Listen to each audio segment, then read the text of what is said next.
എച്ചിപ്പാറയിൽ കാട്ടാന വീടിന് മുകളിലേക്ക് തെങ്ങ് മറിച്ചിട്ടു. വരിക്കോട്ടിൽ മൊയ്തീൻകുട്ടിയുടെ വീടിന് നേരെയാണ് കാട്ടാനാക്രമണം. ആർക്കും പരിക്കില്ല. ഇന്ന് പുലർച്ചെയായിരുന്നു സംഭവം. മൊയ്തീൻകുട്ടിയും ഭാര്യ റംലത്തുമാണ് വീട്ടിലുണ്ടായിരുന്നത്. ദിവസങ്ങളായി പ്രദേശത്ത് ഭീതി പരത്തുന്ന ഒറ്റയാനാണ് തെങ്ങ് മറിച്ചിട്ടത്. വീടിന് കേടുപാടുകൾ സംഭവിച്ചിട്ടുണ്ട്. മുറ്റത്ത് ആന എത്തിയതോടെ വീട്ടുകാർ മണിക്കൂറുകളോളം ഭീതിയിലാണ് കഴിഞ്ഞത്. പിന്നീട് വനപാലകരും നാട്ടുകാരും ചേർന്ന് ആനയെ തുരത്തുകയായിരുന്നു.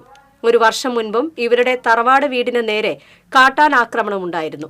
ജനവാസ മേഖലയിൽ ഭീതി പരത്തുന്ന കാട്ടാനയെ കാട് കയറ്റാൻ അധികൃതർ നടപടി സ്വീകരിക്കണമെന്ന് നാട്ടുകാർ ആവശ്യപ്പെട്ടു.